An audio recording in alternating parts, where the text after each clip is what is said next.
ఆధ్యాత్మిక ప్రపంచంలో వినాయకుడికి ప్రత్యేక స్థానం ఉంది. ప్రాచీన కాలం నుంచి వినాయకుడికి అత్యధిక ప్రాధాన్యత ఇవ్వబడింది.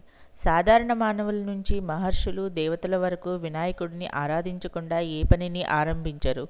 ప్రతి దేవతా ఆరాధనలోనూ ప్రథమ పూజను అందుకునే వినాయకుడు వివిధ ముద్రలతో, నామాలతో దర్శనమిస్తూ ఉంటాడు.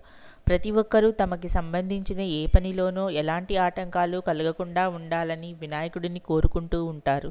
కనుక ఆయన ఆలయాలు ఎప్పుడు చూసినా ఎంతో సందడిగా కనిపిస్తూ ఉంటాయి. ఇక ఇంట్లోనూ, పూజా మందిరాల్లో వివిధ ముద్రల్లో గల గణపతి ప్రతిమలను ఏర్పాటు చేసుకొని అనునిత్యం ఆరాధించే వాళ్ల సంఖ్య ఎక్కువగానే ఉంటుంది. ఈ నేపథ్యంలో మట్టితో, రాయితో, లోహంతో చేయబడిన వినాయక విగ్రహాలను పూజిస్తూ ఉంటారు.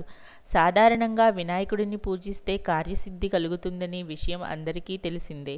అలాగే కొన్ని వినాయక మూర్తులను పూజించడం వలన గ్రహ సంబంధమైన దోషాలు కూడా తొలగిపోతాయని చెప్పబడుతోంది.